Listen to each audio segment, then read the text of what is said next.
goosebumps every time, yeah, 713. To the 281, yeah, I'm riding. Why they on me? Why they on me? I'm flying, sipping low-key. I'm sipping low-key and honest, rider. I get those goosebumps every time. I'm hard to make everything go fine.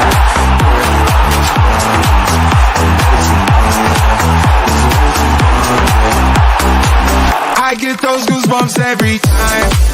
I need the Handbook, throw that to the side. I get those goosebumps every time, yeah. When you're not around me, throw that to the side. I get those goosebumps every time. Up the mags. Yes, sir.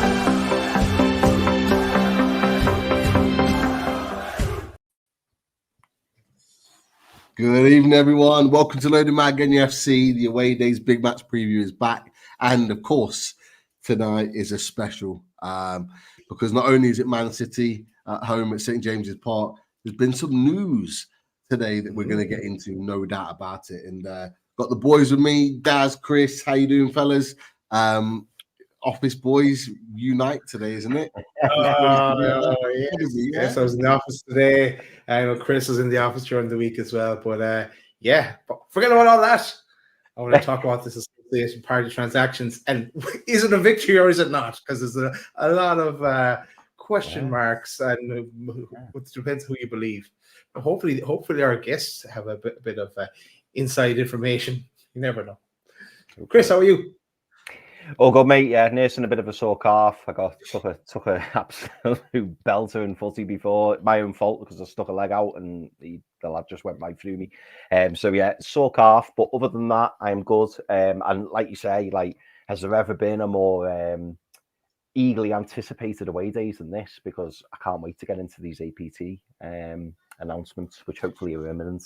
But hopefully LB and the lads can give us some good news on that. But Pete, how are you doing, mate? How was your day in, not the office, but in school? Yeah, not too bad. Not too bad. Nearly the weekend, all good. And I'm not going to lie, when this news broke, I was kind of like hooked. I was properly hooked in. Luckily, I didn't have a lesson, but I'm ready to see what all of this is about. And look, we might as well get into it. We've got our tunes in the house. We'll wrap that up as we're going along. Thanks to all you guys tuning in. And make sure you click that like button in and get that in nice and early.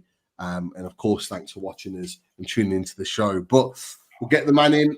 The other boys are on their way. We'll get him in to talk all things Man City and Newcastle United. It's a pleasure to welcome back LB from It's LB YouTube channel. Welcome, LB. Yo, boys. How we doing? Good. Mate. All good. Look, I think we're all really interested, particularly from a Newcastle perspective, to get your thoughts on this situation around the APT, the Associated Party transaction. Look, I know it's been going off for you today as a Man City fan.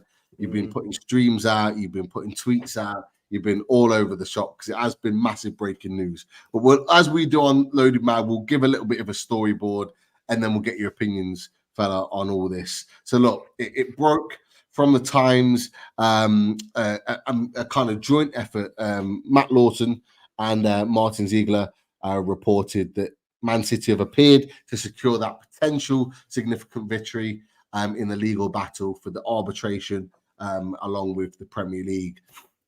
Mike Keegan of the Daily Mail also reports it as well as a major break-in. So at that point, when they both break it, everything lifts off at that point, saying exactly the same.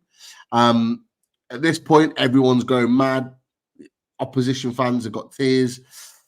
Man City fans have got tears of joy. Newcastle United fans are buzzing as well at this point. But a person you know a little bit quite well, LB, Stefan comes out and touches on it and saying, look, pours a bit of cold water on it, don't read too much into this at this moment in time. And then he sort of plays it down again about the Mail and the Times reporting it, saying that that it's cautiously written, should I put it, in terms of the article that's been put out. Someone we know really well, and Daz and Chris, you'll know this guy, Nick DeMarco. He comes out and touches on some points that are quite important. He feels that the Premier League should be releasing what the results are of the arbitration. It's important for football to know what is going on, particularly that it's a matter around something so big. But someone we also know for not great reasons, Tariq Panja, the New York Times, who's negatively spoken about Newcastle United continuously all throughout the takeover saga and continues on, throws a bit of cold water on there and reports that the attempts to challenge the Premier League associated party rules, the broader decision-making, the structure seems to have failed. Now, we don't know what the situation is. There's been lots of conflicting reports. LB, talk to us about what you know from your Man City sources and what's your opinion on this situation? Have you won it? Have you not? Where's it at? I think we've won something. I think something's happened because it seems all too convenient that, you know, they're meant to be voting on something today and then it gets pulled at the last minute. Now, there have been people that say things get pulled from the voting semi-frequently. So, you know, this might just be just a coincidence. But you look at the timing of it and you go, is that really the thing? The problem, of course, is, and I'm sure you guys know, is that when a club takes the Premier League to arbitration, there is no requirement for the Premier League to give us an update on the outcome of what happened. When the Premier League take a club to arbitration or take them to an independent commission due to FFP rules or PSR breaches, we all get the massive document at the end. We can all read it, and that's great. Every football fan can read it. The media don't read it properly. They'll all tell everyone lies, like they've done in a couple of cases, but at least you can read it for yourself. In this one, we don't get that. And the question is, are we going to get anything? The rules suggest that we won't. Now, because of the media interest and the fan interest, I personally think that the Premier League and City need to release something. That's even if a decision has been made.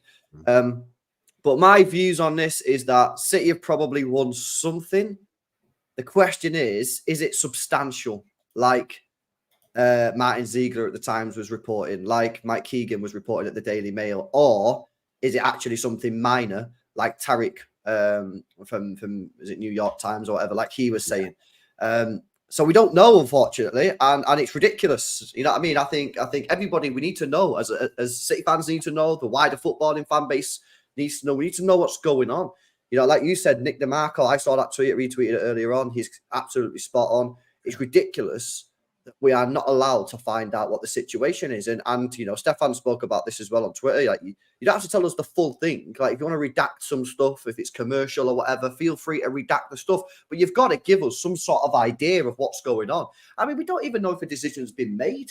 This could be complete BS. I mean, literally, at the moment in time, any journalist can write whatever they want in the press. And the Premier League and City are just going, we're not allowed to comment.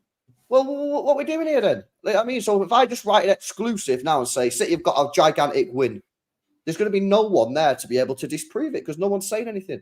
So, yeah, in short, I think City have, in my view, based off of what I've read, I think City have won something. The question about what they've won is unknown. How big it is unknown. And how much of an impact it has on this league is currently unknown.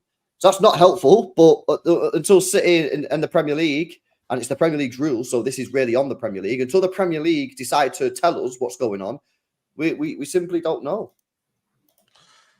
It's an interesting one. And the one thing I want to raise on the back of a point that you've just made is you talked about, you know, the likes of Martin Ziegler, the likes of Mike Keegan, Matt Lawton. These guys are at the top of their game in terms of financial football law. Martin Ziegler especially, he covers everything with regards to football law. Are they really going to put something out there? And I know you touched on it earlier, LB, and I think it's a really important point. Are they going to put something out there that they know might not be true and actually make them look really bad if it comes out and it's something completely different? Are they going to take the risk with that? I'm trying to get in my mind. You know, I'm not sure. Well, that's the thing. If City win, the Premier League are not going to go, you know what, let's put something out here to let everybody know, because that just makes them look like idiots. They're probably more willing to put something out if City lose the case. Of course they are. Because remember, this is up to the Premier League. It's not up to City. All City have done here is challenge the rules. You know, so when this happened back in June, July, the reaction to it was absolutely ridiculous from the media. All City have done is gone, these rules that you're bringing in, we don't think they're lawful, so we're going to challenge them.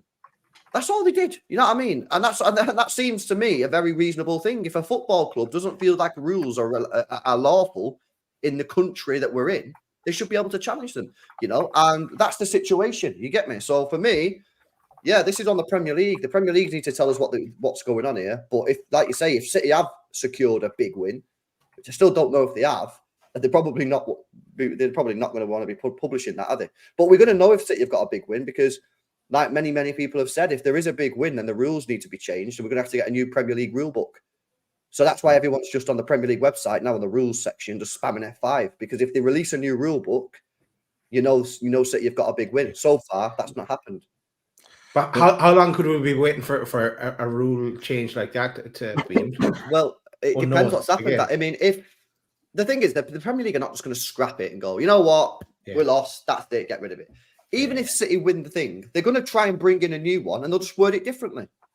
So, you know, they're not going to just, if City can win the case and get rid of APT, the Premier League are not just going to go, all right, that's it then. They'll try and bring in another one. They'll go back to the lawyers and say, this is what we want to achieve. You write the rules so that it meets the law. I mean, that is what is going to happen. So, yeah, I don't know, man, like how long this is going to take. The thing is, if it's a straight out, these rules are not lawful, you'd assume that it has to be removed instantly. And therefore, we need, you know, the Premier League rulebook should be just a simple delete this section and re-upload it to the website. And that's not happened yet. So the problem is, though, Daz, there's so much speculation. We don't know, man. It's ridiculous. It's ridiculous that we're sitting here, the four of us, and obviously the two lads are jumping on, and we're going to be speaking about something that we don't really know what. We know something's gone on. We know something's happened. We have an inkling that City have probably won some part of the case, but that's as much as we can tell the viewers because they're not telling us. I said it on my stream earlier on. The Premier League are treating us like fools. They're treating us like idiots, like dumb folk. Yeah? Tell us what's going on. Tell us, man. We deserve to know. Everyone pays the money for the tickets. Everyone pays the money for Sky, yeah, which indirectly goes back to the football clubs, right? So tell us what's going on. Stop treating us like fools. It's ridiculous. And as a City fan, I don't care if we lose. If we lose, I don't care. I just want to know what's going on. Do you know? So, yeah, that's why I just get a bit frustrated with it, mate. Oh, we've been there. Don't worry about that. It'll be... And just surely they can't write the same kind of rule again. Like they could put in another blocker, but surely it's unlawful if it's gone your way / our way. Then they can't have something similar again. They'll have to come up with some other kind of a blocker. Yeah, but you know how this, like, you know how it works, though, Daz. You know what I mean? They'll just go back to the lawyers and say, right, this is what we did last time. Turned out that was unlawful. You know what we're trying to do. You write the rules so this gets past the law, and the lawyers will do it. Like that's just how it works, isn't it? You know what I mean? So yeah, I'm not really expecting too much stuff. I mean, the thing is, City only took them to arbitration after the latest rules coming in 2012. You know, so it's like again, all the media was absolutely shambolic the way they reported this. They're absolutely shambolic. City just want City want a rule. City one of the only teams in the Premier League that want an independent regulator. Yeah, City are not advocating for everyone just to be able to spend whatever money. They're just saying that these rules go too far. You've crossed the line. Yeah, you know, and you guys are going to notice it. I mean, you probably already noticed it, to be honest with you, when you got took over by the Saudis. But when it affects your club, you notice it even more. The way that the media are in this country, mate, is absolutely shambolic, mate. Yeah, they don't report the truth. They're not balanced. Yeah, they don't fully report the truth. Yeah, they're more interested in being first than they are in actually telling us the correct information. All people want is to know the pros and the cons, you know, the north and the south. We just want to know what's going on.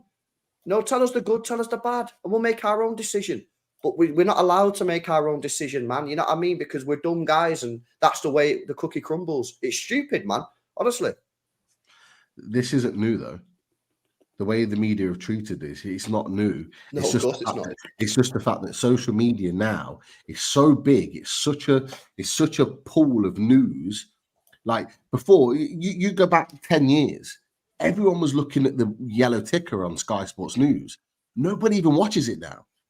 Nobody watches it because the yellow ticker is normally about 5 hours late in comparison to the actual news that you get on social media. And this is unloaded, or it's LB. This is where you get the news from, and this is the reality. Your news comes here quicker than it does on the mainstream TV channels, and the problem is that that's what they're trying to do. And you're right, LB. That everyone's fighting to be first.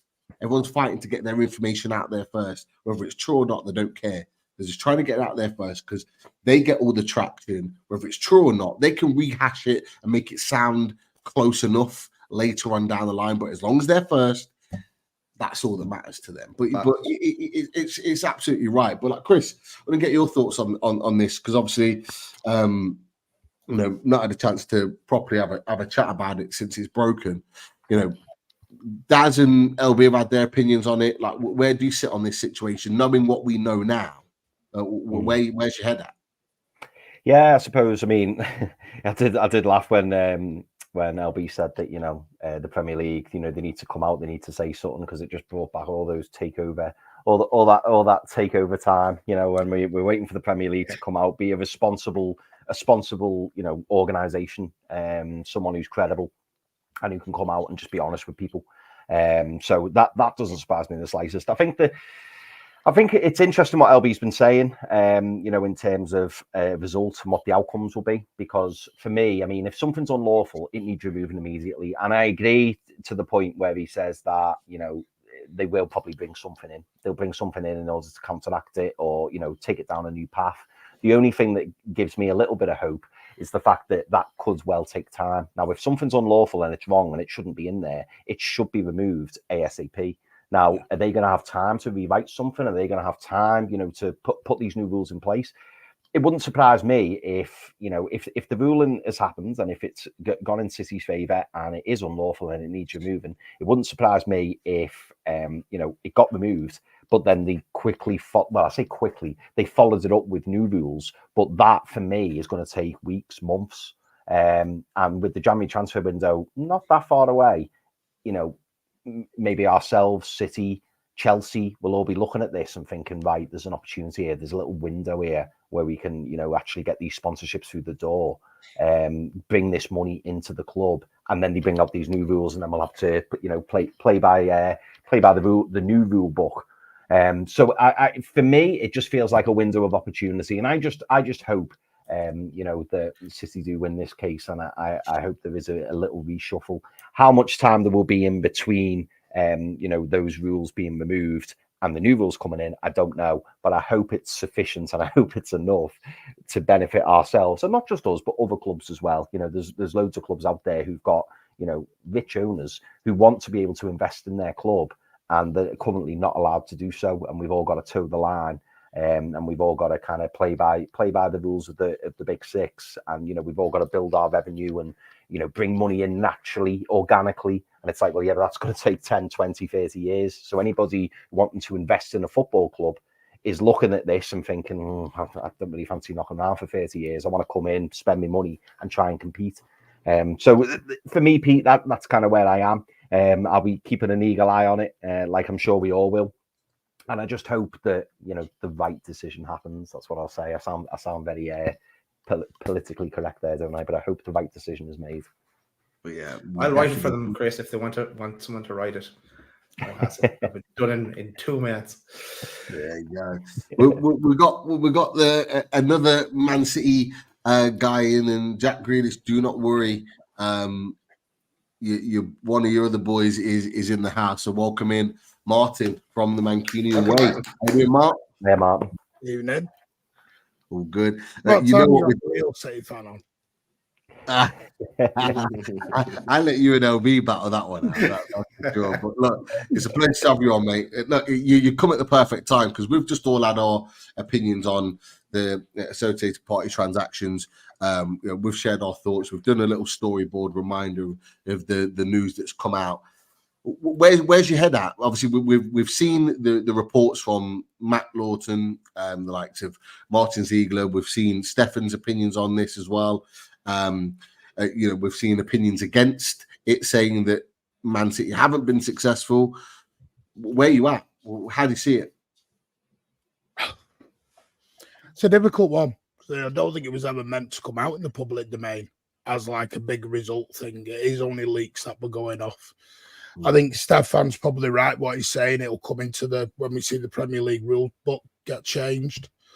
I've heard all sorts of rumours today. We've won some, lost some. Apparently, a rumour about the rule of, this, where the sponsor has to now come in front of the board and explain themselves. Apparently, that's one of the rules that we've won. Because under business law, it's a load of BS. You can't actually do that. No one else has to go and get the chief exec from a company sponsoring you to come and sit down and have an interview. Like, where's that one's come from? But again, City's always wanted to do it on a legal standpoint. It's what's legal and what isn't. You can't just bring rules in that are not legal. Yeah. Just because you're a private organisation with members doesn't mean you can make your own rules up as you're going along. It's a lot of BS. So hopefully, I was hoping to try and get Stefan on ours tonight, but he was out. But he has promised he's going to come on, have a chat about it at some point. So, because I was really excited because I've known for a couple of weeks we'd won some of them, but we'd had it is right. I've been told again, reportedly, that we have lost a few. So it's a mixed bag. I suppose it depends. It's just intriguing how Matt Lawton said it, and he was the one who originally put it out from probably his wife, who sat upstairs at Arsenal. Right. So we'll see. Yeah, because is that right? Is that she related to Arsenal in some way? Yeah, I don't know what job she does, but she does something. Doesn't she, LB? I don't know what. There's something she does up there. Don't think she's a tea lady.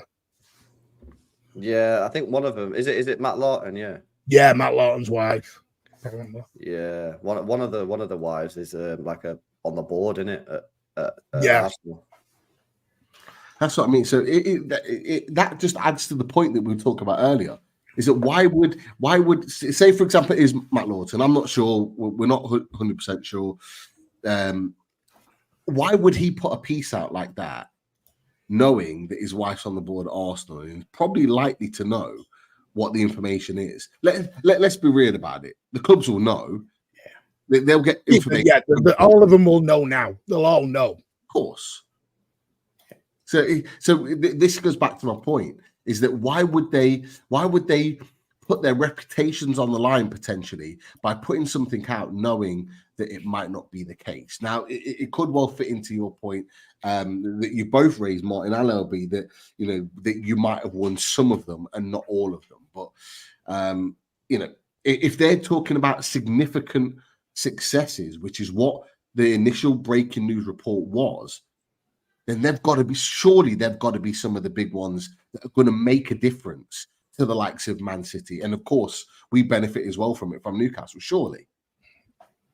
Yeah, 1,000%. Of course you do.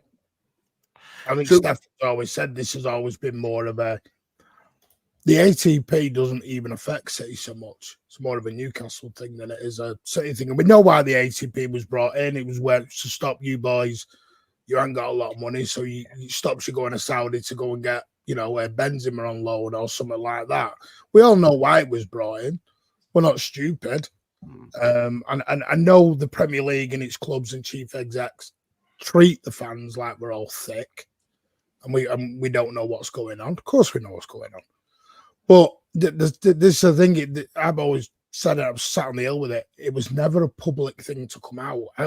People have DM'd going, oh, in the statement, there's no statement coming out. There was no statement about it even in the beginning.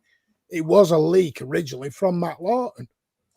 So it'll be a leak again. Yeah. Unless they decide to release it, which like we've just discussed, that they're probably not going to do that because one of them's going to coming out looking like an idiot. Either, exactly.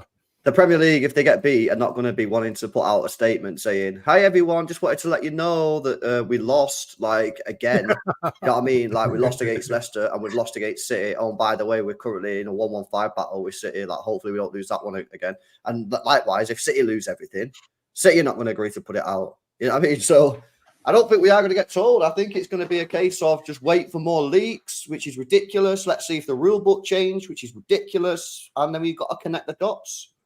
The whole thing's a joke. And as we were saying, Pete, before everyone joined as well, like with City saying with no comment, they'll probably obviously have had to sign a non-disclosure agreements going into this in the first place. So that's why they can't come out and confirm anything either. So, but Martin, we were just talking before you joined as well about that handbook change.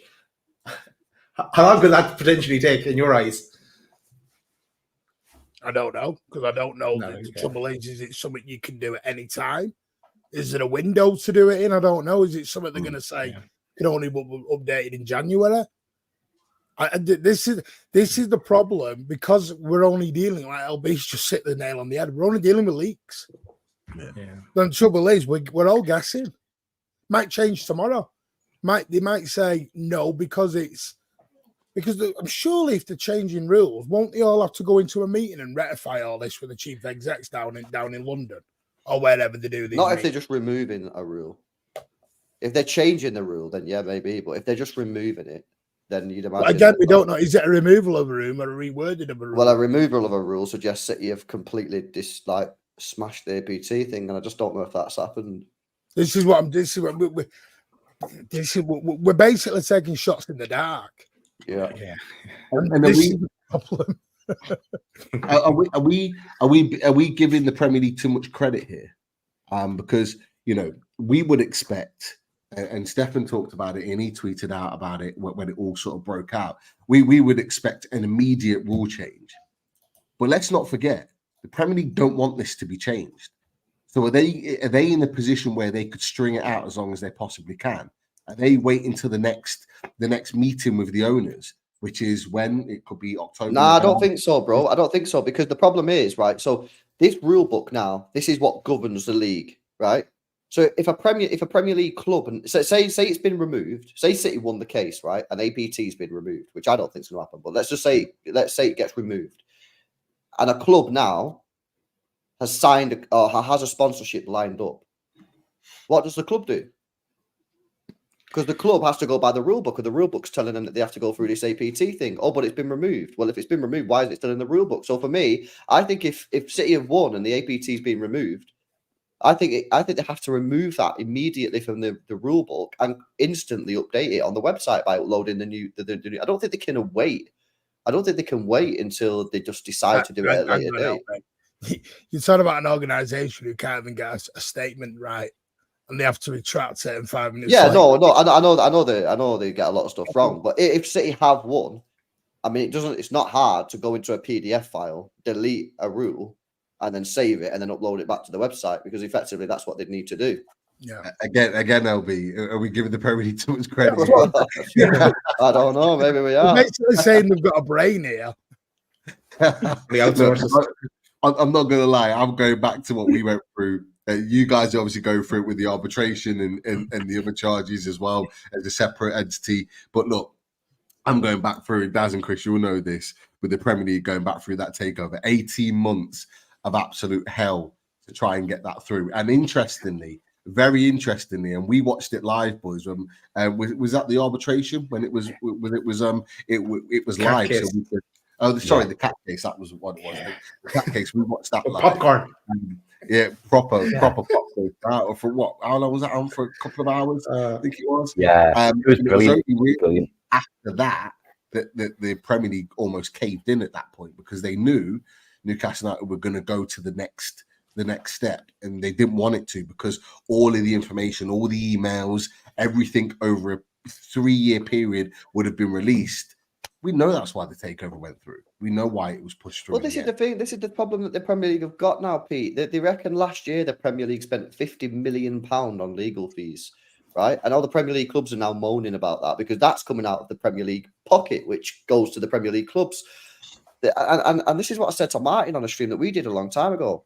This was always the outcome. When you put regulation into any walk of life, it increases costs, because you've got to do more stuff. You've got to pay more stuff. It's not just football. If you do it in any walk of life, any business, if you put more regulation in there, that means you've got to pay people to work out how to get around the regulation. And that's what's happening. And this is just only going to go up and up and up, because the Premier League now, they have this obsession now with these financial rules, right, which we never had for decades and decades and decades. But now they think that football can't function without them, which I completely dismiss, right?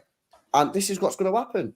And the thing is, yeah, when you've got these owners like you guys got the PIF, City have got Sheikh Mansour, who are multi billionaires, they are happy and willing to spend tens and tens of £1,000,000 on legal fees to fight a case that they may feel that they're right to fight it. They might just think that we're not going to win, but fuck it, you know what I mean? I'm going down fighting. And the Premier League then have to spend millions and millions fighting the case. The Premier League have got themselves in a huge mess here. Yeah, a huge mess. Because, like, at the end of the day, like I say, if clubs are going to spend, every club, right, in the Premier League could spend 15 million fighting a Premier League on some sort of topic. The Premier League can't afford to fight every single club on regulations. It'll bankrupt them. There'll be no money left for the clubs. And this is why I think that the Premier League now has to have a sit down and have a real think about where it's going, the direction of this league when it comes to regulation, because it's just going in the completely wrong direction. And now everyone's moaning about it. Well, LB knows my thinking of a long-term plan. I've already thought, well, this has all been done on purpose by certain owners for me. Why? This to me, I don't think the Super League ever went off the table. Right. Me and LB have had debates on this 1,000 times. Don't think it's ever been off the table. I don't think the American-owned clubs ever took it off the table. I think that's why Liverpool were only selling 30% of the shares. The Glazers were only selling a certain percent of their shares. None of them were getting out. So what we'll do is we'll tie the Premier League up in so many financial knots that to a point everyone has to leave or redo it or something. It's a low. This has been a long-term game, and that's why when City's statement came out of Gulf investment, it never came out as Abu Dhabi investment. It was Gulf investment, which it's become a Gulf investment versus an American investment league, and everyone's drawn a line in the sand, and it's whichever side of the line you want to be on. Because here's my thing: Gulf investments are different. They want to spend money to win. American owners are doing the American model, which is fine. That's up to them. It's win without spending money. Yeah. Win in a different way. Because they're Moneyball online. Yeah, they're interested in making the profit. Yeah. Now, Sheikh Mansour and Piff, of course they want to make money. They're not daft, but they're happy to wait out a long game to get that return back. Mm-hmm. Whereas I don't think FSG and Glazers and all them, I don't think they want to do the long game. Come in, make as much money as we can, and out the door. Yeah. Tells you somewhere United are trying to get the UK government to pay for their stadium build. Yeah. This is what it's all about. Newcastle won't be allowed to do that. No one's going up to Newcastle going, redevelop St. James's, or we'll move it around. When you're sat there and you're looking at the Leases end and everything else and all the stuff that you've got around it with the historical sites and the houses and everything else, government ain't stepping in to help you lot. No. But we'll gladly build Man United a brand new one at the taxpayers' cost. Why? We know why. And we know there's a bigger thing for me. And I think there always has been. To me, Super League has never been off the table. Be an interesting one. Now you've mentioned it, do you think, and we're kind of segueing into another conversation now, do you think if you win the other case with the 115 or 130 or whatever, how many charges there are, do you think if you win that case, the likes of Man City, Liverpool, Arsenal throw their toys out the pram and start up that Super League talk again? Is that something of a thought that's ran through your mind recently? Yeah. There's no way Liverpool, United and all them are going to accept City winning this. Because it was them who brought this to the table. Yeah. They said to Masters, go with it. They said, charge and go with it. Because this is what I've said. Everyone's getting confused. Masters is only the puppet for the Premier League. It's the clubs that run it. They vote on the clubs. They vote on the rules. They vote on everything. And to me, this is... I've said it, me and LB have had this debate 1,000 times. I've always said the Premier League will never be the same again, City win or lose. City, win or lose, the Premier League is never going to be the same again. Because either way, someone's going to kick off. There's going to be a kick off from somebody by the end of this. Yeah. And I think even Stefan said, this is huge. No one's understood how huge this is when the Premier League did it. This is massive. And it'll be it's only the beginning for me, because this here is the biggest thing that I've seen in the Premier League outside of actually football on the pitch, in that a club has taken the Premier League itself to court. And I don't think this will be the last time. I think there'll be more. I think even after this case, of course it is. That's what I'm talking about. Of course that's going to happen, because you've increased regulation, and the more you increase regulation, the more people will go, well, I don't agree with that rule. I don't think that's right. Blah, blah, blah, blah, blah, blah, blah. And before you know it, everyone's got their own gripes, and everyone will just challenge the Premier League. And if City win this, people just need confidence to do it. You know what I mean? City were reportedly one of the first to challenge the Premier League, although we don't know if that's true, because, like I say, this is all being kept behind closed doors. Maybe someone else has challenged the Premier League in the past, and we just don't know. But this is the point that I'm making, is that this was always going to be the outcome. This was always going to be the outcome of increasing rules, increasing regulations. People don't like regulation, and people challenge that. And when you challenge that, that costs money. 50 million quid last year, the Premier League. The question that I'd ask you guys is, going forward, do you think that next year the Premier League will spend more or less than 50 mil, the way it's going? I mean, I'll probably say more. Yeah. I mean, where do we go from here? And now you're getting people saying the Premier League needs to come up with a rule on dealing with cases within a certain specific time, so to keep costs down. Well, things take as long as they take. Legal cases take as long as they take. I don't think you can go into a court and say, right, lads, we've got 115 charges for Manchester City, but we've only got a week to sort it out because that's the rule book. You've got 7 days, go. That's not how things work, man. So, LB, you couldn't do that in a real court, could you? You got a murder case. You've got 3 days, go. Like, what? Yeah, you can't do anything. So this is the way it's going. It's only going to get more and more money. This is why the lawyers are absolutely buzzing, because they're going to get. I mean, they are, Pete. They're absolutely buzzing over this. You know what I mean? Like, I listened to a podcast. You guys should definitely listen to it on the lawyer. These guys are talking about how, like, these law firms, these big city law firms in London, they've got their own sports departments. And some of these chambers are sports law related now. Just that's all they deal with is just sports. It's because it's gone mad. It's gone absolutely mad. People are going to be getting like master's degrees and all this. Yeah. Go back to school. That's the way to go. It'll just be like, it'll be like football business or something. It'll be a master's in football business or football finances. To me, you know how big this is for me? This is the only thing bigger was the formation of the Premier League. And why was that formed? For money. Why is this all going on? Money. Yeah. And sadly, do you know what no one's realised? One thing we all said probably 10, 15 years ago. So remember when we had the first £100 million player, the first £500,000 a week player on wages? We're here. And this is what it's caused. Yeah. This is what it's caused now. But this is all boiled down to the Premier League, though. The Premier League being greedy and wanting more and more money, it's created this. So they've created their own downfall. They've created their own downfall to get to this point. Because they want to be the number one brand. This is the problem. They want to be number one everywhere. This is why, I was saying about the debate with the Super League with LB. It wasn't about, I think the Premier League are never going to, in their eyes, they don't want any other league overtaking them. They are like, we want to be the most watched, the most financial, the most everything. Because that's what the Premier League have lived on. The trouble is, what they've done is they've kind of imploded on themselves without even realising what they've done. And they don't. I did a show, Turkey's voting for Christmas, and that's what they've all been doing.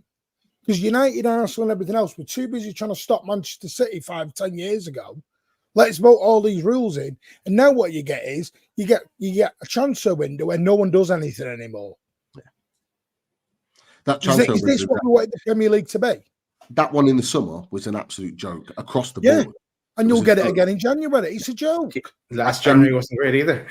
remember. This is Nothing the moved. Premier League moving forward. Remember Sky Sports, they had nothing to talk about. They had hired all these people in and they had nothing to talk about.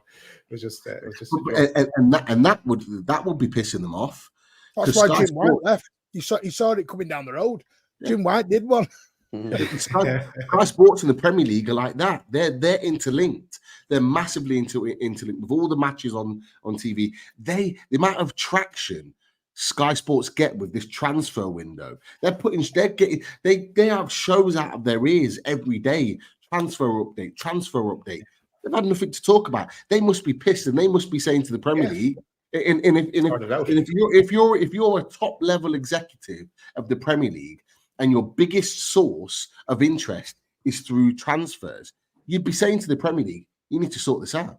You need to sort something out now. Because we want money. We want money. We want transfers. We want interest. We're not getting anything at the moment. Tuesday night, what was so weird was, and this is just a little thing, but it made me laugh. Do you know how bad Sky are?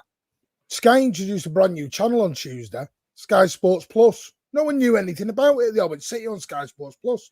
No one knew where it was or what it was on. Like, this is what they're doing now. It's mad. It's crazy. And this is why, again, Masters and others keep talking about let's take the Premier League around the world. Bollocks to that. I don't want 20,000 Mancunians roaming off to America or Australia. No. What's that about? It's to make money. Yeah. That's all they care about. It's madness. That's why your ticket prices are going up. That's why your shirt prices are going up. Because the trouble is, this is what the owners will say. Well, you want the top players, you're going to have to pay for it somehow. Yeah. It's a good question in here, and I want to get your opinion, Martin, and LB. We'll ask ourselves as well. It's this one from PDK. If City lose the 115, would your club consider the Super League? Nah. I think the Super League's dead. I think the Super League's dead.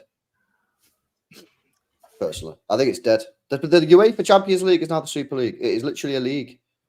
Yeah. So I think UEFA will probably commit to making the Champions League as similar as to the Super League as they can. I think the Super League's dead. I think it's dead and buried. This is where me and LB disagree. I think City will go to it. I think City will push it. Interesting. As fans, would you if you lost out on that court case and you had the potential of however many point deductions or the potential of being booted out of the league, would you as fans go, you know what, stack it, let's go over to the Super League? Would you want that? I don't really see the difference. The Super League is not a separate thing. It runs side by side with the Premier League. You don't leave the Premier League to go to the Super League. No one cares about the Premier League then. If the club that's in the Super League, they don't care about the Premier League. Yeah, this is the thing. You're not going to travel to wherever on Tuesday, 20-hour flight back over and all this, and then play on it. It won't work. And the thing with the Super League is they'll want to be the biggest earners. They'll want to be the big boys. In the Premier League, like I said, I don't think they'll allow that. Don't think the Premier League will allow that. I get LB's point. That's what I think it will be presented as. Don't think that's what the long-term goal is. That's just me, though. Interesting. Look, welcome. What have I missed? APT talk. Martin and LB still friends here? Always. Yeah. I don't APT shenanigans going on in between. I'm not getting in between these two. Tough luck. Right, just before we actually go on to talk football, because of the big game lunchtime kickoff on Saturday that we haven't even touched on yet, but just any opinions to add on this APT? Any things to add on whether Man City have been successful or not? What are your thoughts, Luke, before we move on to football? I apologise. I haven't listened to. I've just come off my own stream, so I apologise if I'm repeating anyone here. I think if we've had the success that obviously is being reportedly given out, then I think it's definitely going to be helping Hughes and Villa. But again, I don't think you're going to ever see any of it kind of disclosed. I think you're just going to see the Premier League rulebook change, and that is all you're going to see from it, in my opinion. But hopefully we've had a lot of success, and it benefits, obviously, Hughes as well, because at the end of the day, we need to start pushing it back to this red cartel. And that's all I will say. Okay, well, the one thing I'll say, that's Chris, would you say Newcastle fans are fully behind what Man City are doing right now? There was one interesting person. I will say it was only until the Saudis came in that you were behind us.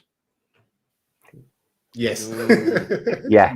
Let's not forget that, Pete. Let's not forget that, you know, before that you were ruling. There are no friends or enemies, only interests, my friend. Yes. Well, and we'll be friends now. Mike Ashley wanted FFP, so he didn't have to spend fucking Sports Direct's money or flannels or fucking House of Fraser. Pep calls you one of the gruesome 9. Don't worry, yeah. Pep Guardiola's not forgotten. This is in there with I'm trying to make.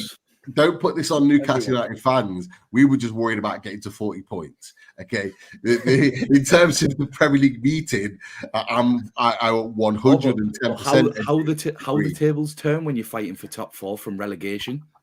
Well, at least we're in the same boat. Learn from the Masters. We've been there, yeah. But Mike Ashley, of course, he was going to sign with the Premier League, because he was getting everything he wanted with the Premier League. He was able to treat Newcastle United as club as however he wanted, and was not held to account off the back of it. So of course he was going to be against Man City and your takeover and everything you were doing. But look, from our point of view, we're definitely alongside you. There was an interesting spectator in LB stream earlier that was saying Newcastle are against us. They're against us. I don't think we are. Would you agree, Daz, Chris? Would you say that from Newcastle fans you speak to are right behind City? Oh, we're all behind City now. Why wouldn't we be? As LB said, it's in our interest, and we'll continue that until, in fairness, until we get what we want, and then we'll be trying to catch up to City, and it'll take us a while, and then we'll be the best of enemies again, because it'll be us against the world. And that's what the Premier League don't want. They don't want 2 oil clubs fighting up for the title year in, year out. Let's be honest. That's the truth. They don't want 2 oil clubs fighting out from the Middle East.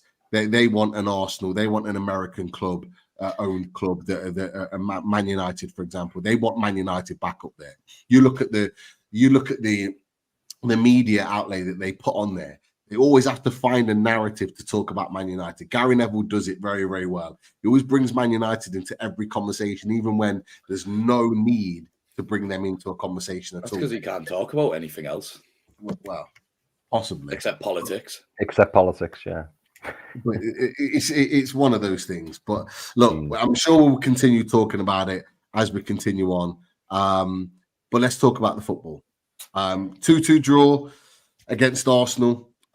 We've touched on it. We've covered it already. I know LB talked about it on 12th Man. Luke, you touched on it here with us on Top Table Talk. Martin, are you at this moment in time? Do you feel that you're in the driving seat in this title race, even though you got the news this week that you didn't want with regards to Rodri having a knee injury, and obviously there'll be surgery, I imagine, at some point, and there'll be a long process of recovery. You still feel that you're in the driving seat for the Premier League title? I don't know. Apparently, Arsenal are the greatest team in the world, aren't they? Listen, I'm happy for Arsenal to take all the pressure. I went on a show yesterday and totally bamboozled everyone. I was like, yeah, sit your shit. Give it all Arsenal. I'm happy. Put the pressure onto Arsenal. They want to be favourites. Let them be favourites for me. I don't do all this favourites tag. Listen, I just trust Pep. I trust Pep. We had no KDB for 6 months. We had no Haaland for 3 months. We found a way. We had no striker. We played false 9, won the league. You know, if it was any other manager, I'd probably be a bit unsure. But when it's Pep, I know Pep will find a way. because Rodri's going to be a major loss. Major loss. Yeah.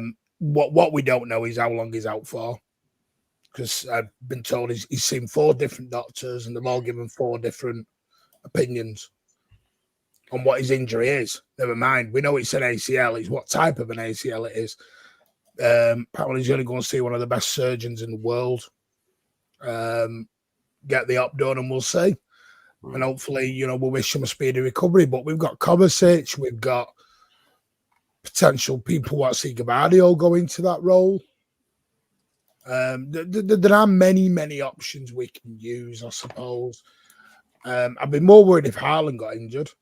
But I'll be honest with you, than Rodri.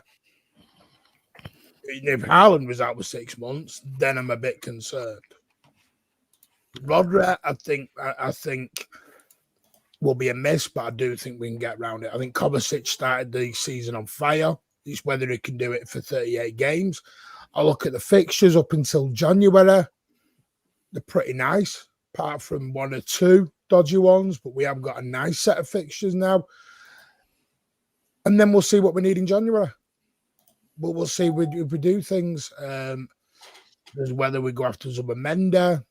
I think that'll just piss Liverpool fans off all day long. I'd love a bit of that. I thought about that. Just LB singing the song, it'd just even be funny. But I don't know. LB? Huh? Would you sing it? He sang it earlier on. I'm already singing it, mate. What are you on about? He's doing it. Oh, yeah. He's full singing it. I'm already singing it.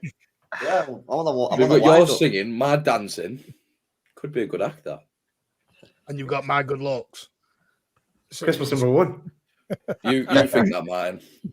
No one's disagreeing or agreeing with that. No, but of course, when you lose Rodri, it's a loss. Of course, it's a loss. It's a bad loss. But suppose why we brought Gundogan back as well.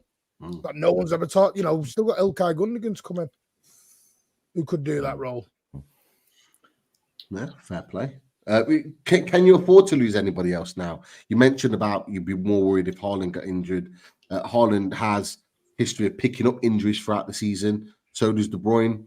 I don't know if De Bruyne is fit for the weekend. I'm not sure. Not heard anything from that. I'm sure Pep will talk about that tomorrow. But can you afford to lose anybody else now that such a big player has already been lost? We can't. We can't afford to get an injury to Gundogan or Kovacic for me. Then we are screwed. This is why we still don't know if he's out for the season, but if he's out for the season, I'd be buying someone in January, 100%. You know what I mean? Even if he's back though, LB, he's not going to be back like fit and firing. He's going to need time to get up. Yeah, potentially, absolutely. Yeah, potentially. But this is the point. Like, people are against making a signing in January. Well, what's the point of having a January transfer window then? That's the point. I think it's more we, as in Man City, very rarely sign anyone in January. I think it's very rare we do business in January, but I think this is an exceptional circumstance. So are you convinced Zubimendi's going to be the guy then, or is there anybody else out there that you think? I'm not convinced. He just asked the question because I know what you're digging at here. I have it in the chat. Jack Greenish asked it. Jack Greenish asked it. After Bruno is what he's really asking. Exactly. Oh no! Hey, I'm quite happy to steer away from the Bruno talk. I'm not going to lie, but now you've mentioned it, you might as well talk. There's no way you're getting Bruno G in January, man. Come on. He's just got this as England scene in his head where he's like, "Get your fucking hands off him now." I could just see Mateus Nunes in black and white. He'd look great. Imagine him. Yeah, Nunes, as LB calls him. Yeah, to any willing buyer, you call him that. Him and Calvin are a double swap. You'd love it. No chance. We'll pay you to take Calvin. What is interesting, though, from a Newcastle perspective, Daz, Chris, I don't know if you've seen it, but Craig Hope put his piece out today, and apparently we're still monitoring and have scouted Edison from Atlanta. He looks very good, doesn't he? He's looked very interesting. He has a great last season. When I first seen that though, I thought they meant when City Extra put out 4 players and it said Edison, I must have seen it half asleep and I thought, what the fuck's Pep thinking? Because I thought he meant our keeper. So I was like, oh, is he doing a Neuer where he's going to put him outfield? He can do a job though. Ortega finally might get a start in the league. But nah, he did look good in the Europa League final. To be fair, against He was a good Leverkusen. player. Well, we were heavily linked with him in January, and if we'd have been able to sell a couple of players that we were intending to, there was rumours that he was a guy that we were going to bring in. I think most Newcastle You need fans him more. You've got Tonali, Bruno. Yeah, but we don't have a Joe defensive midfielder. We've got ball playing number sixes, but we don't have a defensive one. And look, Chris, take this one away. But I think most Newcastle fans have been calling for a fact that we need a defensive midfielder, because it seems like that's one of the biggest areas on the pitch, and we saw it again on Saturday away at Fulham. That's part of a problem. Is that, although it's not a priority in terms of numbers, would you say that's a priority in terms of the kind of formation and the style of play? Yes, most definitely. And if we didn't need a right winger, a right-sided centre back, another striker to shoulder some of the load on Isak, yes, we would have been calling for a number 6, a defensive midfielder in the summer, and a keeper to take over from eventually from Pope. So yeah, it's on the shopping list. We just need to a bit of wiggle room to allow for that to happen, and we never have the time, never have the space or FFP space to do something about it. But your thoughts, Chris? I think more worryingly for me as well is the fact that, when Eddie was questioned about it, he was like, "We've got Tonali, we've got Bruno, we've got Joe Linton." I think he listed like 3 or 4 players, but for me, I don't think we do have an out-and-out number 6. And as has been highlighted, particularly this season, it's that gap in between the back line and the midfield and from the opposition. And that's always where we get hurt. People picking up in the pockets. We saw it last week with Emile Smith-Rowe. He was just having an absolute ball there. And as much as I love Bruno, and I rate Bruno massively, you all know I do, but like his recovery runs are not good. They're just not good, and he gets done for pace very, very often. Don't get me wrong, boys. I'm sure if he was to join Man City, I'm sure that wouldn't be an issue, because you've got that much quality around him. I'm sure that wouldn't be an issue. But for us, if he gets caught on the hop or on the half turn, it's over. It's done. And Bruno isn't a traditional number 6. I know he plays there for us, and Pete, you're right. He's fantastic on the ball, great ball player. But that turn of pace at times, he does look ridiculously slow, doesn't he? And as I say, I've watched Ederson many times for Atlanta now, and he's all action, and he's quick, and he's powerful, he's strong, and he breaks play up, puts out fires, as people often refer it to, like a destroyer in that number 6 role. And I do think that's what we're lacking. But I suppose the concern is the fact that Eddie Howe has come out once or twice and said that for him, he doesn't think we need one. But for my manager saying that concerns me, because to me, it's blatantly obvious that's exactly what we need, but apparently we don't. Well, that's an interesting one. Could it be 1 in, 1 out? I doubt it. I don't see it. As I've said to you boys, I do see a big player moving from Newcastle in the summer. As much as I hate the thought of saying that, I do see one of our big guns leaving next summer. But in January, didn't Mitchell sort of do mention that though in his interview, or by me saying that he said summertime you may have? Because then I read today, was it today, yesterday? So he's about giving Longstaff and that new deals. Yeah. Like what? Yeah, Longstaff. That's telling me at the minute, Pete. He's. I don't think they're expecting the amount of money there again. Well, the one thing that is happening, and this was talked about today, Anthony Gordon's close to signing a new deal. He's close to an agreement to a new contract at Newcastle, so he's likely to stay. Fabian Schär was the other one, is part of that, Martin. Yeah. And I don't mind that. Dan Burn. Yeah, Dan Burn was the other one around. Dan Burn's another one. Like if you're giving Dan Burn a new contract, it's to be a squad player. I don't want Dan Burn next season starting for Newcastle United. Like it's as simple as that. When Botman comes back, Botman straight in, Burn goes to the bench. If you keep him for squad, fine, but he's not a starter moving forward as soon as Botman's back. And Sean Longstaff, this is where you kind of weighing it up. Do you sell him on and do you give him a new contract and then sell him on to make pure profit as an academy player and then bring in a quality midfielder as an alternative? Yeah, but you're going to get the money like you did for Anderson. Kind of money. Probably not.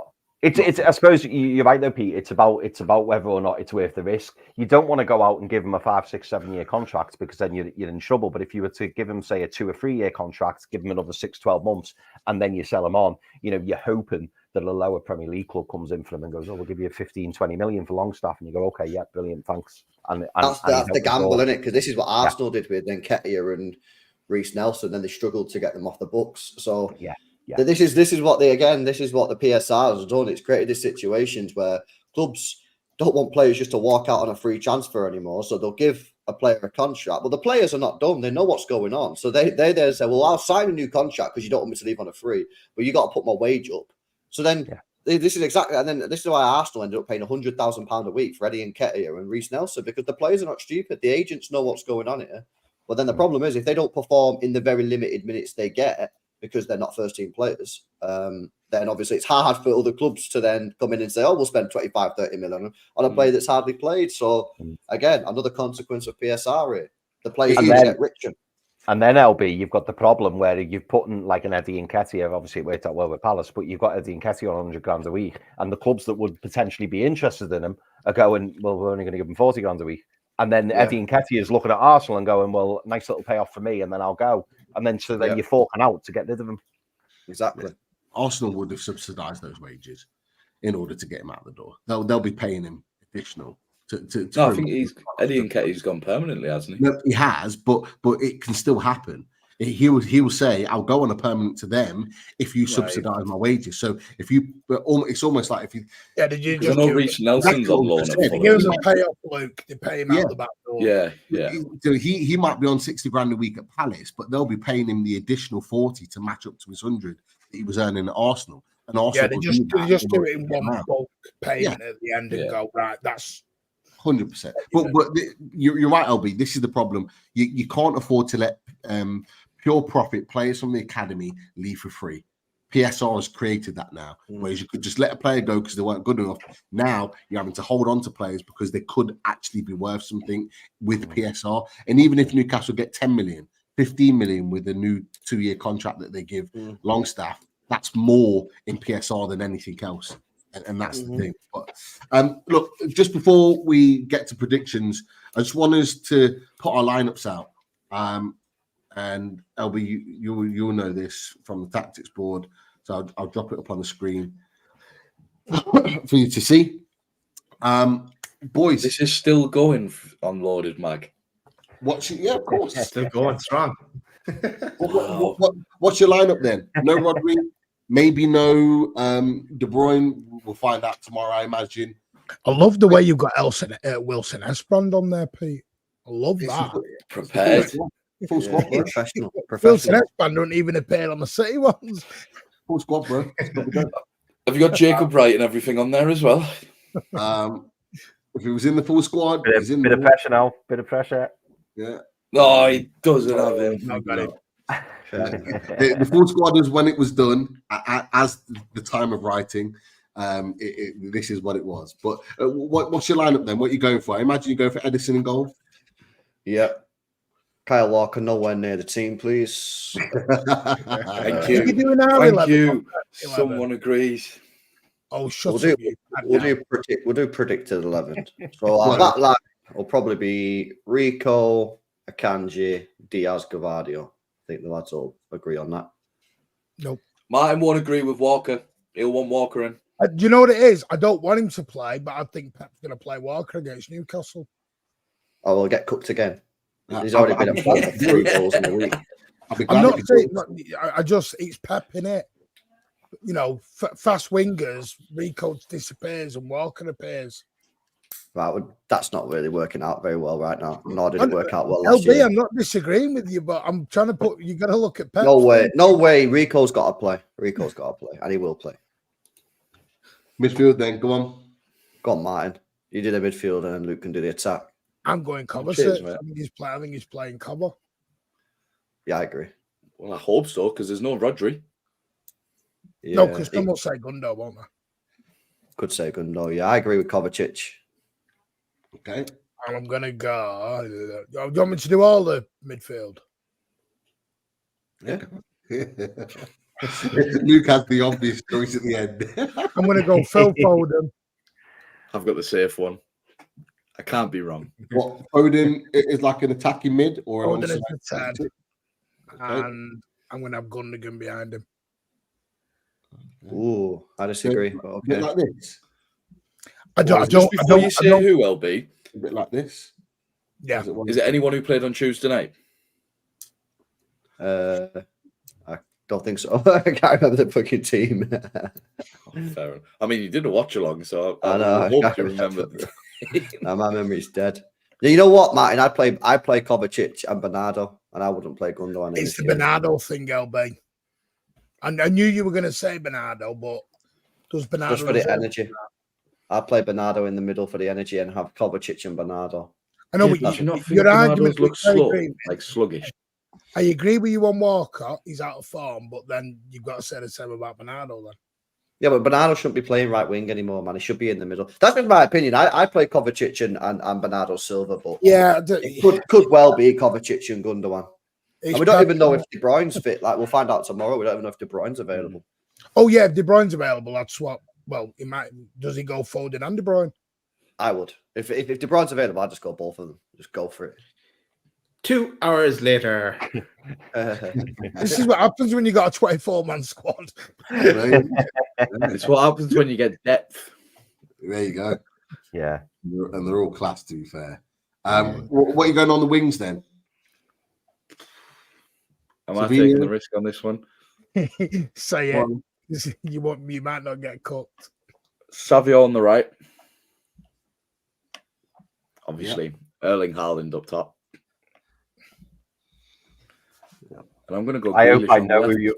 Oh, I was going to say, mate. I was hoping you were going to say Doku. Nah, Jack for me. Yeah, I agree with that. I agree with that. I agree with that team. I think the last time I remember watching Doku against not Trippier, but Trippier fit, or is it Livramento? More than likely, they're both fit. Both fit. As far as we know. See, because I just get flashbacks of Doku absolutely getting cooked by Livramento in the Carabao Cup. He did not get past him once. Lewis Hall. Yeah. Oh, I can't wait to see Savio against Keller. That'd be quite entertaining. I'm more excited about Haaland v Dan Burn. I don't know why, but it's just that height thing in it. Just two absolute units. Battle of the Giants. Yeah. See, I'm sure Dan Burn's like the tallest player in the league. Grealish has now become more positive than LB and Luke. Well, he is now putting driving runs. It's early days, but it's positive signs. I'd say that. Credit. That's just killed it there. No, I'll give him credit. Well, like, it is early days. I'd start him in this game 100%. But it is early days. Okay. Team set. You got that team. It's a pretty strong team, not going to lie. There's a few potential changes in there. Boys, let's pick the Newcastle team. What we're going for. Surely I'm still laughing at the fact that we were getting cooked before we even put one player on the pitch. Yeah. Pope being goal for sure, yeah.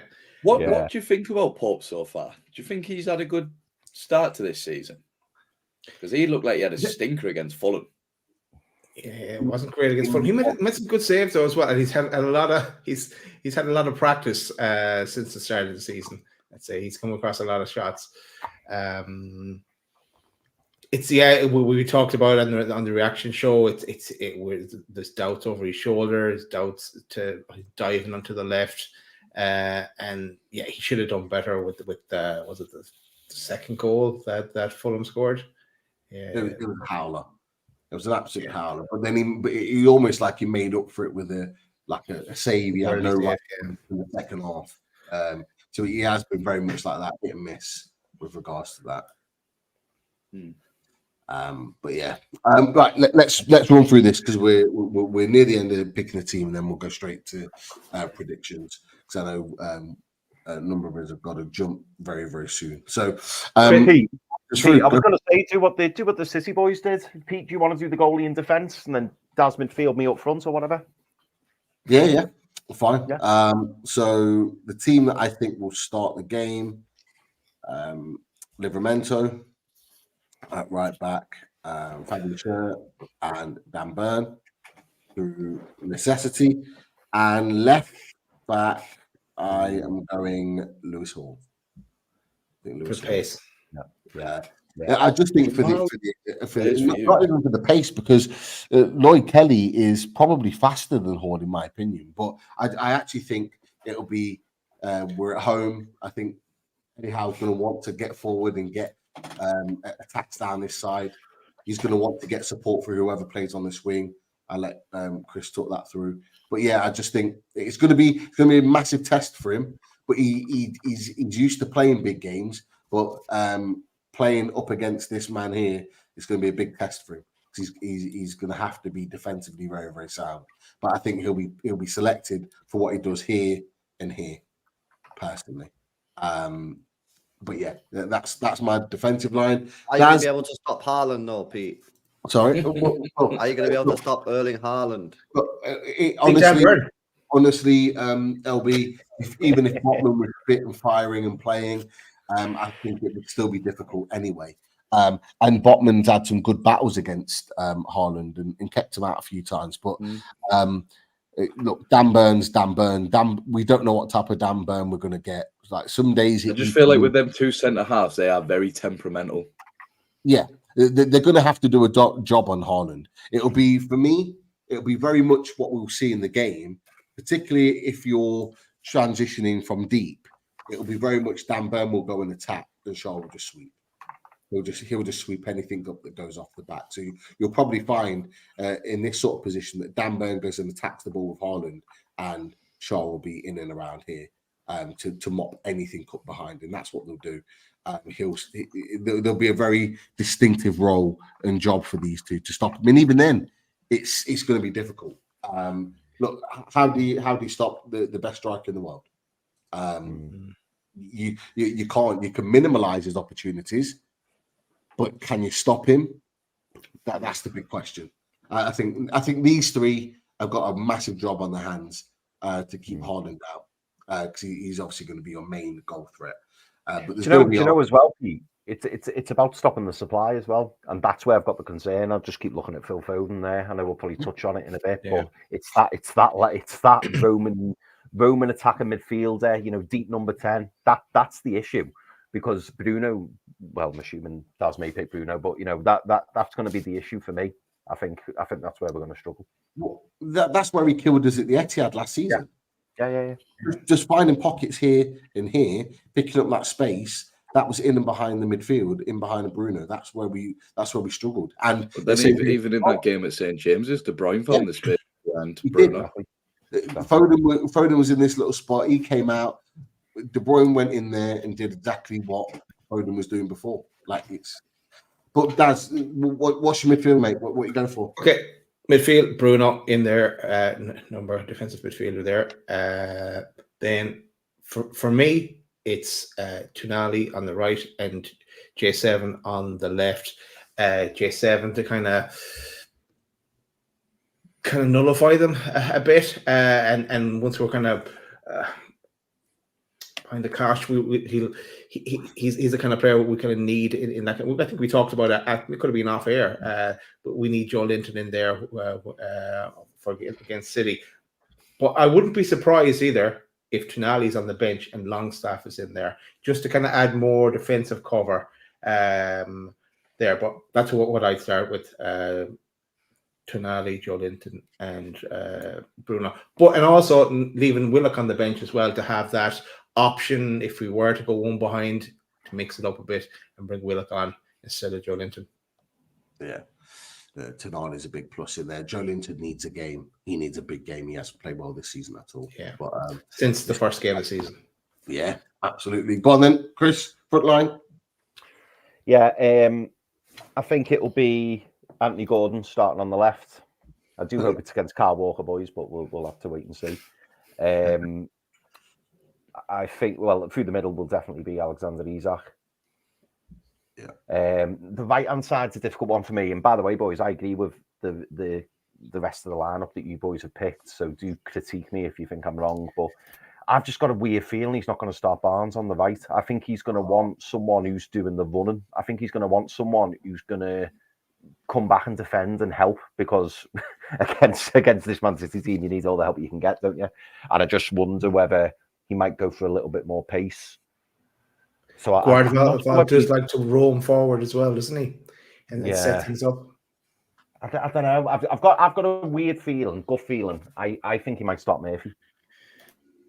Okay, could be wrong, but Barnes off the bench then, yeah. That'd be hugely harsh on Barnes, who's been quality. Oh yeah, I agree. Quality. He's our top goal scorer this season. He's a threat in front of goal. I think it'd be really harsh if he doesn't start him. I can see why he might not. I thought we were going to go for Miggy for a second, and I could probably see it if that was the case. But yeah, for me, I'd be starting Barnes ahead of Murphy, and I'd be switching Gordon. So I'd be playing Gordon on the right, Barnes on the left. That's my personal opinion on that. Do you agree? Me too. I can see the logic Chris is going with there.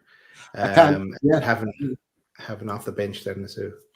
The pace of Gordon on that left hand side. We've got nothing to lose. We're not expected to win this game. I'd be starting my best team, but yeah, I can see why they would do it. I actually thought you were going to go for Miggy. Miggy would make a lot of sense. I was thinking, Pete. I'll be honest. I was thinking about Miggy. I was, but the only reason I didn't say Miggy was because it would be an unusual choice to start him his first game of the season against the champions. I just think that would be.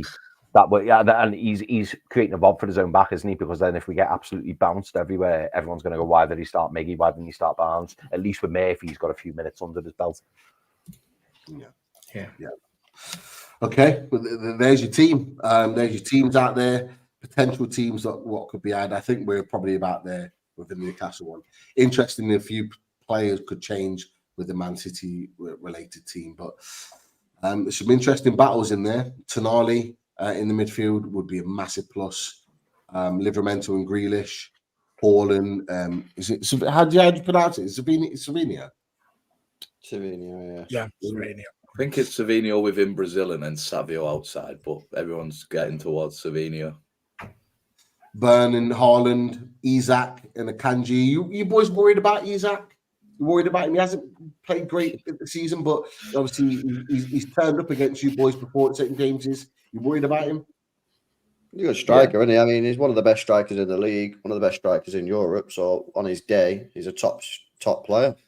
Like I'm more thinking about going the other way, though, me. I'm not really thinking about the defense, me. I'm like, get the attack going, man. You know what I mean? Get going. That's the way I'm seeing it. Great way to be. Well, we don't keep clean sheets anyway, so the likelihood is you'll probably score because we don't keep clean sheets. So for me, you need to go for it. I agree. So long as we're 3-0 up by that point when we concede, it's absolutely fine. We shall see. Right. Don't be giving us a 20 seconds in goal again, and Brentford and yeah. Right, boys. Fingers crossed. Let's hit that predictions button then. So I'll go first, then down to Martin, then up to Daz, down to Luke, up to Chris, then we'll finish with LB. So we'll go Newcastle and Man City one by one. So look, I'm always gonna back my boys. You know this. I'm gonna go 2-2 draw. I'm gonna say 2-2 draw. Goals, back and forth. I'm just gonna go 2-2. I'm gonna put it out there. But that's me. Martin, what you thinking? 3-1, sir. 3-1 City. Okay. Daz, what you going for, fella? I've gone for the Desmond as well. Probably because I saw someone play it out on FIFA. It just let the computer play itself, and it was 2-2. So I'm going 2-2 as well. Okay, Luke, what you thinking? 2-0 City. 2-0 I think we do finally keep a clean sheet. Hope not. Yes. You know it ain't happening. I know it's not happening, but the hope can be there. We always concede a shitty goal. Said this in every game. You look at all the goals, apart from the Calafiori, we always concede crappy goals. Chris, what you going for, fella? Mate, you're going to think I'm nuts, but I'm going to go for a 2-1 home win. I've got to back Newcastle. Oh, Someone got you. that's his internet telling him to Yeah. stop That's talking. how bad. That's a sign. Newcastle win, and his internet You're talking waffle. died. I knew you boys were going to come up and say that. I knew it. I knew it. So Chris has gone for a 2-1 win. LB, you get the final prediction, fella. What You know what? I'm going to go same as last year, 3-2. Okay. We don't have Oscar Bob this time, though, LB. We don't, but we do have an inform Erling Haaland, so I'm hoping that's enough. That is Just a true. hat-trick Erling from him Haaland, again. that prick. Yeah. Not had a hat There's trick no for other Erling bigger Haaland scores. in a couple of games, so He's I mean, hungry. what's going on here? But no, boys. Big respect for you coming on, talking all things Man City, APT, talking about the match today. Look, it's regardless. I do think it's going to be a good game. I think it'll be a good game for the neutrals as well. I hope we get at least a point, but I think that's more hope than anything else. But You'll be getting tweets from me on Saturday, Pete. Don't you worry. yeah, I can imagine. But look, regardless of that, you boys need to smash the charges case that's coming up. I'm sure we'll be talking about it as well as that goes along, and when we find out finally what's happening with this arbitration, I'm sure we'll be in touch and we'll get together and have a bit more of a chat. But massive thanks to yourself, LB. Where can people find you? Yeah, my main channel, it's LB. Gonna go live now. Speak about these rules again. And then the second channel, more LB. So He needs to reel back from earlier from what he said. no, I'm just gonna go through the rule book, man, and like there's some stuff in the rules that are like proper weird. So I'm live at 9:30. I hope you're done before 9:30. Oh yeah, I'll probably be done. Yeah. If you're reading the rule book, you won't, but you'll see. Not the bloody whole thing. Each one. Be on tomorrow morning. Rule number 6050. I'll be waking up for work and seeing LB still live, and I'll be like, fucking hell, he hasn't been to bed. Do you know that show tomorrow, Luke? That's what me and Tony are going on for the conclusion. Yeah. That's when he wraps up and use her in for an hour or so. I'll be watching on my lunch break. I'll watch the highlights. Yeah, definitely. Look, Martin, great to have you on the channel finally. Definitely the last time, fella. Where can people find you? Make sure we're subbing to your channel too. Yeah, the Mancunian Way. We are live at 9:30, where we'll talk ATP and Newcastle. Basically, everything we've just done here, but we'll reverse it back. So yeah, it's about Rodri. Yeah, so Mancunian Way. Good stuff.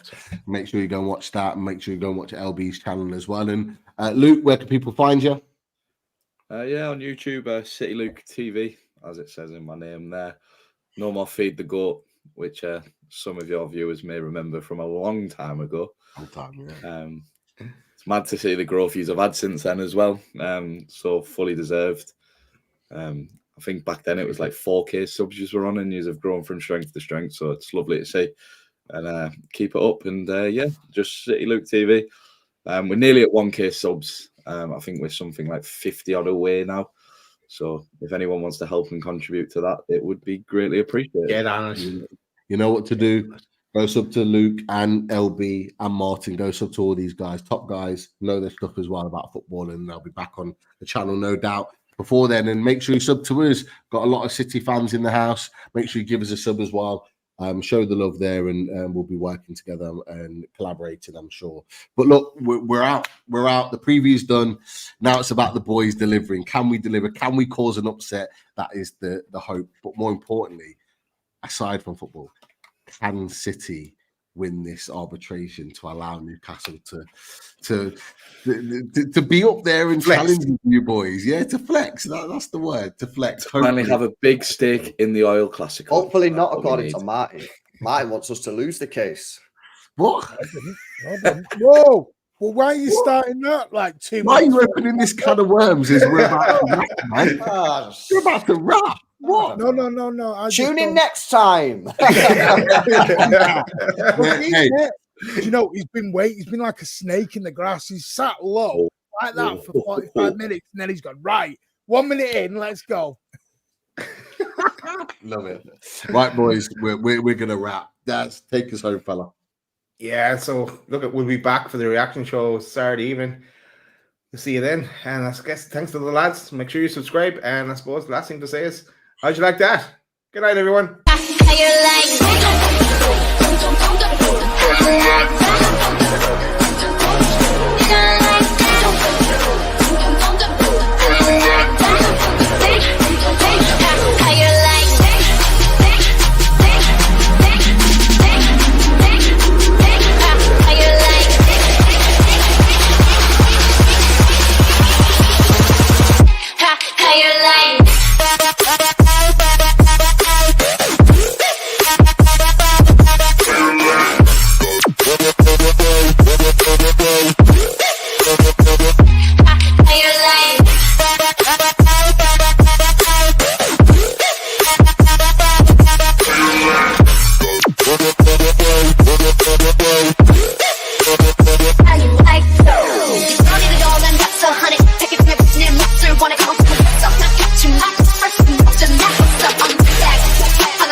Drink it like me, then tell me if you like that, like that.